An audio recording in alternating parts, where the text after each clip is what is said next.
ಹರಿ ಓಂ ಪ್ರಾಣಾದೇರೀಶಿತಾರಂ ಪರಮಸುಖನಿಧಿಂ ಸರ್ವದೋಷವ್ಯಪೇತಂ ಸರ್ವಾಂತಸ್ಥಂ ಸುಪೂರ್ಣಂ ಪ್ರಕೃತಿಪತಿಮಜಂ ಸರ್ವಬಾಹ್ಯಂ ಸುನಿತ್ಯಂ ಸರ್ವಜ್ಞಂ ಸರ್ವಶಕ್ತಿಂ ಸುರಮುನಿಮನುಜಾದ್ಯೈಃ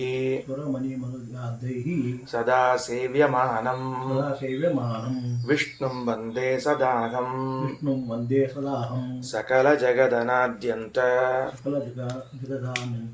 ಮಾನಂದದಂ ತಂ. ಗುರುಭ್ಯೋ ನಮಃ. ಏನು ವಿಷಯ ಬಂದಿದೆ? ತದಾಹುರ್ಯದ್ ಬ್ರಹ್ಮವಿದ್ಯೆಯ ಸರ್ವಂ ಭವಿಷ್ಯಂತೋ ಮನುಷ್ಯ ಮನ್ಯಂತೆ ಕಿಮು ತದ್ಬ್ರಹ್ಮ ಅವೇತ್ ಯಸ್ಮಾತ್ ತತ್ ಸರ್ವಮಭವತ್ ಇತಿ ಮೂರನೇ ಮಂತ್ರ. ಈ ಮೂರನೇ ಮಂತ್ರದಲ್ಲಿ ಬಂದಿರುವಂತಹ ವಿಚಾರ ಇಷ್ಟು. ಸ್ಪಷ್ಟವಾಗಿ ಸರಳವಾದ ಶಬ್ದಗಳಲ್ಲಿ ತಿಳ್ಕೊಳ್ಳೋದಾಗಿದ್ದರೆ, ಮುಕ್ತಿಯೋಗ್ಯನಾಗಿರುವಂತಹ ಜೀವ ಏನಿದ್ದಾನೆ, ಎಲ್ಲರೂ ಪುಸ್ತಕ ಬಿಟ್ಟು ಒಂದ್ಸಲ ಈ ಕಡೆ ನೋಡ್ಬಿಡ್ರಿ, ಆಮೇಲೆ ವಾಕ್ಯಗಳನ್ನು ಹೇಳ್ತೀನಿ, ಅಲ್ಲಿ ನೋಡ್ಕೊಳ್ರಿ. ಸ್ವತಃ ಮುಕ್ತಿಯೋಗ್ಯನಾಗಿರುವಂತಹ ಜೀವ ಏನಿದ್ದಾನೆ ಇವನು ಮುಕ್ತಿಯೋಗ್ಯನಾಗಿರುವಂತಹ ಜೀವನು ಸ್ವತಃ ಜ್ಞಾನಾನಂದ ಸ್ವರೂಪನಾಗಿದ್ದಾನೆ. ಸ್ವತಃ ಎಂಬುದು ಈ ಕಡೆಗೆ ಅನ್ವಯ. ಲೋಕದಲ್ಲಿ ಮುಕ್ತಿಯೋಗ್ಯರಾದ ಜೀವರು, ಮುಕ್ತಿಗೆ ಯೋಗ್ಯರಲ್ಲದ ಜೀವರು ಅಂತನ್ನುವಂಥವರು ಇದ್ದೇ ಇದ್ದಾರೆ. ಆ ಮುಕ್ತಿಗೆ ಯೋಗ್ಯರಾದ ಅಥವಾ ಮುಕ್ತಿಗೆ ಯೋಗ್ಯರಲ್ಲದವರಾದವರ ಸ್ವರೂಪಗಳು ಹೇಗಿರ್ತದೆ ಅಂತ ಕೇಳಿದಾಗ ಶ್ರೀಮದಾಚಾರ್ಯ ಅಂತಾರೆ, ಸ್ವತಃ ಉತ್ತಮೋ ಜೀವ ಅಂದ್ರೆ ಅರ್ಥ ಏನು? ಸ್ವಾಭಾವಿಕವಾಗಿಯೇನೇ ಸಚ್ಚಿದಾನಂದ ಸ್ವರೂಪ ಉಳ್ಳವನಾಗಿರ್ತಾನೆ ಮುಕ್ತಿಯೋಗ್ಯನಾದ ಜೀವ. ಈಗ ಉದಾಹರಣೆಗೆ ಒಬ್ಬ ಋಷಿಗಳನ್ನ ಇಟ್ಕೊಳ್ಳೋಣಂತೆ. ಒಬ್ಬ ಋಷಿಗಳಾದವರು ವಸಿಷ್ಠರಿರಬಹುದು ಅಥವಾ ವಿಶ್ವಾಮಿತ್ರರಿರಬಹುದು. ಇವರು ಮುಕ್ತಿಗೆ ಯೋಗ್ಯರಾದದ್ದರಿಂದ ಇವರ ಸ್ವರೂಪ ಹೇಗಿದೆ ಅಂತ ಕೇಳಿದರೆ ಜ್ಞಾನ, ಆನಂದ ಇವೇ ಮೊದಲಾದ ಗುಣಗಳಿಂದ ಕೂಡಿರ್ತಕ್ಕಂಥದ್ದಾಗಿದೆ. ಈ ಸ್ವರೂಪ ಇದು ತಮ್ಮದೇ ಆಗಿದ್ರೂ ಕೂಡ ಅಜ್ಞಾನದಿಂದ ಆವರಿಸಲ್ಪಟ್ಟது. ಅಜ್ಞಾನ ಮೇಲೆ ಸುತ್ತು ಹಾಕಿಬಿಟ್ಟது. ಅಜ್ಞಾನ ಕವರ್ ಆದದ್ದರಿಂದ, ಅಜ್ಞಾನ ಮೇಲೆ ಮುಚ್ಚಿದ್ದರಿಂದಾಗಿ ಅದು ಅಭಿವ್ಯಕ್ತವಾಗ್ತಾ ಇಲ್ಲ, ಅಂದರೆ ಅನುಭವಕ್ಕೆ ಬರ್ತಾ ಇಲ್ಲ. ನನ್ನದೇ ಸ್ವರೂಪವಾದ ಜ್ಞಾನ, ಆನಂದಗಳು ನನ್ನ ಅನುಭವಕ್ಕೆ ಬರದೇ ಇರಲಿಕ್ಕೆ ಕಾರಣ ಏನು ಅಂತ ಕೇಳಿದರೆ ಅದಕ್ಕೆ ಅಜ್ಞಾನದ ಆವರ್ಕ ಉಂಟು. ಈ ಅಜ್ಞಾನದ ಆವರ್ಕ ಹೋದಾಗ ಮಾತ್ರ ನನಗೆ ನನ್ನ ಸ್ವರೂಪದ ಅನುಭವಕ್ಕೆ ಬರಲಿಕ್ಕೆ ಸಾಧ್ಯ ಇದೆ. ಅದು ಹೇಗಾಗ್ತದೆ ಅಂತ ಕೇಳಿದರೆ ಭಗವಂತನ ಅಪರೋಕ್ಷ ಜ್ಞಾನದಿಂದ ಆಗುತ್ತದೆ. ಇಲ್ಲಿ ಬಂದ ಬ್ರಹ್ಮವಿದ್ಯಾ ಎಂಬ ಶಬ್ದಕ್ಕೆ ಶಾಸ್ತ್ರಜ್ಞಾನ ಅಂತ ಅರ್ಥ ಅಲ್ಲ. ವಿದ್ಯಾ ಅನ್ನೋ ಶಬ್ದಕ್ಕೆ ಅಪರೋಕ್ಷ ಜ್ಞಾನ ಅಂತ ಅರ್ಥ. ಯಾಕೆಂದ್ರೆ ಮುಂದಿನ ವಾಕ್ಯದಲ್ಲಿ ಶ್ರೀಮದಾಚಾರ್ಯರು ಆ ಮಾತನ್ನು ಬರೀತಾರ, ಅಪರೋಕ್ಷ ಜ್ಞಾನ ಅಂತ ಬರೀತಾರೆ. ಹಾಗಾದರೆ ಅಪರೋಕ್ಷ ಜ್ಞಾನದಿಂದ ಅಂದರೆ ಭಗವಂತನ ದರ್ಶನದಿಂದಾಗಿ, ಭಗವಂತನ ಸಾಕ್ಷಾತ್ಕಾರದಿಂದಾಗಿ ನನ್ನದೇ ಸ್ವರೂಪವಾಗಿರುವಂತಹ ಜ್ಞಾನಾನಂದಗಳ ಅನುಭವ ಬರಲಿಕ್ಕೆ ಪ್ರಾರಂಭವಾಗ್ತದೆ. ಇಲ್ಲದೇ ಇದ್ರೆ ಬರುವುದಿಲ್ಲ. ಸ್ಪಷ್ಟವಾಗಿ ತಿಳ್ಕೊಳ್ಬೇಕಾದದ್ದು ಏನದ ಅಂತಂದ್ರೆ, ರಘುತ್ತಮ ಸ್ವಾಮಿಗಳವರು ಹೇಳಿದ ವಾಕ್ಯಗಳನ್ನೆಲ್ಲ ಯೋಜನಾ ಮಾಡಿ ಹೇಳಿಗತ್ತೀನಿ. ಸ್ವತಃ ಉತ್ತಮ ಜೀವ ಅಂತನ್ನೋ ಶಬ್ದಕ್ಕೆ ರಘುತ್ತಮ ಸ್ವಾಮಿಗಳವರು ವ್ಯಾಖ್ಯಾನ ಮಾಡಿದ್ದು ತಮೋಯೋಗ್ಯರಾದ ಜೀವರನ್ನ ಹೊರಗೆ ಸರಿಸಿ ಮುಕ್ತಿಯೋಗ್ಯರಾದ ಜೀವರನ್ನಷ್ಟೇ ಇಟ್ಕೊಳ್ಬೇಕು ಅಂತ. ಹಾಗಾದರೆ ಇವತ್ತು ನಾವು ಪಾಠವನ್ನು ಎಲ್ಲಿಂದ ಪ್ರಾರಂಭ ಮಾಡ್ತಾ ಇದ್ದೀವಿ? ಸ್ವಾಭಾವಿಕವಾಗಿ ಸಚ್ಚಿದಾನಂದ ಸ್ವರೂಪರಾಗಿರುವಂತಹ ಜೀವರಾಶಿಗಳೇನಿದ್ದಾರೋ ಇವರೆಲ್ಲರೂ ಮುಕ್ತಿಯೋಗ್ಯರಾಗಿದ್ದಾರೆ. ಮುಕ್ತಿಯನ್ನು ಹೊಂದುತ್ತಾರೆ ಅಂದರೆ ಏನರ್ಥ ಅಂದ್ರೆ, ತನ್ನದೇ ಸ್ವರೂಪವಾಗಿರುವಂತಹ ಆನಂದವನ್ನ, ತನ್ನದೇ ಸ್ವರೂಪವಾಗಿರುವಂತಹ ಜ್ಞಾನವನ್ನ ಅವರು ಪುನಃ ಅನುಭವಿಸುತ್ತಾರೆ, ಅರ್ಥಾತ್ ಅದನ್ನು ತಿಳಿದುಕೊಳ್ಳುತ್ತಾರೆ. ಹಾಗಾದರೆ ಅದು ಆಗಬೇಕಾಗಿದ್ದರೆ ಏನು ಪ್ರತಿಬಂಧಕದ ಅಡ್ಡಿ ಏನದ ಅಂತ ಕೇಳಿದರೆ ಅಜ್ಞಾನ ಇದು ಆವರ್ಕವಾಗಿದೆ. ಅದು ಹೋಗಬೇಕು ಅಂದರೆ ಬ್ರಹ್ಮನ ಅಪರೋಕ್ಷ, ಭಗವಂತನ ಅಪರೋಕ್ಷ ಜ್ಞಾನದಿಂದ ಹೋಗ್ತದೆ. ಸರಿನಾ? ಇಲ್ಲಿ ಒಂದು ನಿಮಿಷ ಮತ್ತೊಂದು ತಗೋಣ ಅಂತ. ಏನು ಅಂದ್ರೆ, ಈ ಮೊನ್ನೆ ಹೇಳುವಾಗ ಹೇಳಿದ್ದೆ ಅಜ್ಞಾನ ಅಂತ ತಿಳಿದುಕೊಂಡು ಹೇಳಿ. ಈ ಅಜ್ಞಾನ ಅಂತಂದ್ರೆ ಜೀವನ ಸ್ವರೂಪ ಇದೆ ಅಂತ ಇಟ್ಕೊಳ್ರಿ. ಅದರ ಮೇಲೆ ಹೀಗೆ ಆವರ್ಕವಾಗಿದೆ. ಅಜ್ಞಾನವು ಜೀವನ ಸ್ವರೂಪದ ಮೇಲೆ ಹೀಗೆ ಆವರ್ಕವಾಗಿದೆ ಅಂತಂದ್ರೆ, ಆವರ್ಕ ಅಂದ್ರೆ ಏನದು? ದೊಡ್ಡದೊಂದು ಕೋಟೆ ಗೋಡೆ ಇದ್ದಂಗೆ ಸುತ್ತಲೂ ಒಂದು ಸುತ್ತಕೊಂಡಿರ್ತದೆ. ಹಂಗಾರೆ ಅದು ಏನು ಅಂತ ಪ್ರಶ್ನೆ ಬಂದರೆ ಅಜ್ಞಾನವನ್ನ ಎರಡು ರೀತಿಯಿಂದ ವಿವರಣೆ ಮಾಡ್ತಾರೆ. ಏನು ಅಂದ್ರೆ, ಒಂದು ಜ್ಞಾನವಿಲ್ಲದೇ ಇರುವುದಾದರೆ ಇನ್ನೊಂದು ಭಾವರೂಪವಾದ ಅಜ್ಞಾನ ಅಂತ ಕರೀತಾರೆ. ಏನು ಕರೀತಾರೆ ಶಾಸ್ತ್ರದಲ್ಲಿ? ಭಾವರೂಪವಾದ ಅಜ್ಞಾನ. ಇನ್ನೊಂದು ಜ್ಞಾನಾಭಾವ.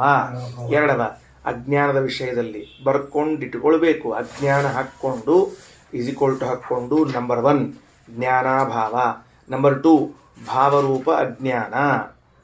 ಜ್ಞಾನ ಶಬ್ದದಿಂದ ಎರಡು ತಗೊಳ್ಳೋದು ಹೆಂಗೆ? ಯಾವ್ದು ತಗೊಳ್ಳೋದು? ಒಂದು ಭಾವರೂಪ ಅಜ್ಞಾನ, ಇನ್ನೊಂದು ಜ್ಞಾನಾಭಾವರೂಪವಾದ ಅಜ್ಞಾನ. ಅಂದ್ರೆ ದೃಷ್ಟಾಂತ ಕೊಡ್ಬೇಕಲ್ಲ ಅದಕ್ಕೆ. ಅಂದ್ರೆ ನನಗೆ ಬದರಿ ಕ್ಷೇತ್ರದ ಬಗ್ಗೆ ಏನೋ ಗೊತ್ತಿಲ್ಲ, ನನಗೆ ತಿರುಪತಿ ಅಂದ್ರೆ ಗೊತ್ತಿಲ್ಲ, ನನಗೆ ಉಡುಪಿ ಅಂದ್ರೆ ಗೊತ್ತಿಲ್ಲ ಅಂತ ಯಾರೋ ಪಾಪ ಹೇಳಿದ ಅಂತ ಇಟ್ಕೊಳ್ರಿ. ಇನ್ನೂ ಹೋಗಿದ್ದೇ ಇಲ್ಲಮ್ಮ, ಬದರಿಗೆ ಹೋಗಿದ್ದಿಲ್ಲ, ಉಡುಪಿಗೆ ಹೋಗಿದ್ದಿಲ್ಲ, ರಾಮೇಶ್ವರ ಎಲ್ಲಿ ಹೋಗಿದ್ದಿಲ್ಲಮ್ಮ. ಹಾಗಾದರೆ ನನಗೆ ಅದರ ಬಗ್ಗೆ ಗೊತ್ತಿಲ್ಲ, ನನಗೆ ಇದರ ಬಗ್ಗೆ ಗೊತ್ತಿಲ್ಲ ಅಂತ ಹೇಳಿದಾಗ ಅದು ಜ್ಞಾನದ ಅಭಾವ. ಏನದು? ಅದು ಜ್ಞಾನದ ಅಭಾವ. ಎರಡನೇದ್ದು ಭಾವರೂಪ ಅಜ್ಞಾನ ಅಂತಾರಲ್ಲ, ಅದಕ್ಕೆ ಅದು ಹೆಂಗೆ ತಿಳ್ಕೊಬೇಕು ಅಂದ್ರೆ, ನನಗೆ ನಾನು ಯಾರು ಅಂತ ಗೊತ್ತಿಲ್ಲ, ನಂಗೆ ನಾ ಯಾರಂತ ಗೊತ್ತಿಲ್ಲ. ನನಗೆ ಬರೇ ಉದ್ದಕ್ಕೆ ನನಗೆ ಈ ದೇಹ ಬಂದ್ಬಿಟ್ಟದ, ಬಂದೀನಿ, ಅಪ್ಪ ಅಮ್ಮ ಹೆಸರಿಟ್ಟಾರ, ಎಲ್ಲರೂ ಕರೀತಾರ, ನಾನೇನು ತಿಳ್ಕೊಂಡು ಕೂತ್ಬಿಟ್ಟೀನಿ. ಹಾಗಾದರೆ ಭಾವರೂಪ ಅಜ್ಞಾನ ಈಸ್ ಈಕ್ವಲ್ ಟು ನಾನು ಯಾರು ಎಂಬುದು ನನಗೆ ತಿಳಿಯದೆ ಹೋಗುವುದು. ಬರ್ಕೊಳ್ರಿ, ನಾನು ಯಾರು ಎಂಬುದು ನನಗೆ ಗೊತ್ತಿಲ್ಲದೆ ಹೋಗುವುದು. ರೂಪ ಅಜ್ಞಾನ ಈಸ್ ಈಕ್ವಲ್ ಟು ಮಾಮಹಂ ನ ಜಾನಾಮಿ. ಸಂಸ್ಕೃತದೊಳಗೆ ಮಾಮಹಂ ನ ಜಾನಾಮಿ, ಮಾಂ ಅಹಂ ನ ಜಾನಾಮಿ, ನಾನು ಯಾರೆಂಬುದು ನನಗೆ ಗೊತ್ತಿಲ್ಲ. ಇದು ಭಾವರೂಪ ಅಜ್ಞಾನದ ಇರುವಿಕೆಗೆ ದೃಷ್ಟಾಂತ. ಜ್ಞಾನಾಭಾವ ಅಂತನೋ ಅಜ್ಞಾನ ಹೆಂಗಿರ್ತದೆ ಅಂದ್ರೆ, ನನಗೆ ಶಾಸ್ತ್ರ ಗೊತ್ತಿಲ್ಲ, ನನಗೆ ಮಡಿ ಮೇಲ್ಗೆ ಗೊತ್ತಿಲ್ಲ ಅಂದ್ರೆ ಗೊತ್ತಿದ್ರೂ ಗೊತ್ತಿಲ್ಲ ಅಂತ ಹೇಳೋರು ಇರ್ತಾರೆ ಕೆಲವರೆಲ್ಲ. ಹಂಗ ಇದು ಗಮನಿಸ್ಬೇಕು ನಾವು. ಯಾಕಂದ್ರೆ ಇಲ್ಲಿ ಶ್ರೀಮದಾಚಾರ್ಯ ಅಂತಾರ, ಅಜ್ಞಾನದಿಂದ ತಿರೋಹಿತವಾಗಿದೆ ನನ್ನ ರೂಪ ಅಂತಾರ. ಅಜ್ಞಾನದಿಂದ ತಿರೋಹಿತ ಆಗಬೇಕು ಅಂದ್ರೆ ಏನದು? ನನ್ನ ರೂಪ ಅಂದ್ರೆ ನಾನು ಅಂತ ಅರ್ಥ. ನನ್ನ ರೂಪ ಅಂದ್ರೆ ನಾನೇನು ಸತ್ ಚಿತ್ ಆನಂದ ರೂಪನಾಗಿದ್ದೇನೆ. ಈ ನಾನು ಎಂಬುದು ಅಜ್ಞಾನದಿಂದ ಆವರಿಸಲ್ಪಟ್ಟದ. ಇದು ಯಾವ ಅಜ್ಞಾನ ಇದು ಅಂದ್ರೆ, ಒಂದೇ ಒಂದು ಸ್ಟ್ರೇಟ್ ಲೈನ್ ಅಂತ ತಿಳ್ಕೊಳ್ಳೋದು. ನನ್ನ ಬಗ್ಗೆ ನನಗೆ ಗೊತ್ತಿಲ್ಲ ಅಂತಂದ್ರೆ ಭಾವರೂಪ ಅಜ್ಞಾನ, ಇನ್ನು ಉಳಿದದ್ರ ಬಗ್ಗೆ ಗೊತ್ತಿಲ್ಲ ಅಂತಾದ್ರೆ ಜ್ಞಾನಾಭಾವ. ಇಷ್ಟೇ ಸರಳವಾದ ವಾಕ್ಯದಲ್ಲಿ ಹೇಳೋದಾದ್ರೆ, ನನಗೆ ಮಠ ಗೊತ್ತಿಲ್ಲ, ಮನೆ ಗೊತ್ತಿಲ್ಲ, ನನಗೆ ಇದು ಎಲಿ ಮೇಲೆ ಹಾಕಿರ್ತಾರೆ ಯಾವುದೋ ಒಂದು ಹೊಸ ಪದಾರ್ಥ, ಇದೇನೋ ಮಹಾರಾಯ ನಂಗೆ ಗೊತ್ತೋ ಇಲ್ಲ ಅಂತಂತಾನ, ಅದು ಜ್ಞಾನಾಭಾವ ಅಷ್ಟೇ ಹೊರತಾಗಿ ಭಾವರೂಪ ಅಜ್ಞಾನ ಅಲ್ಲ. ಉಲ್ಟಾ ಏನು ಅಂದರೆ, ನೀವ್ಯಾರು ಅಂತ ಕೇಳಿದ್ರೆ ಸ್ವಲ್ಪ ವಿವೇಕ ಇದ್ದವ, ನಾನು ಯಾರು, ನನಗೆ ಹೆಂಗೆ ಗೊತ್ತೋ ನಾ ಯಾರು ಅಂತ ತಿಳ್ಕೊಂಡು ಅಂತ, ಅದು ಭಾವರೂಪ ಅಜ್ಞಾನ. ಸರಿ ಆಯ್ತಾ?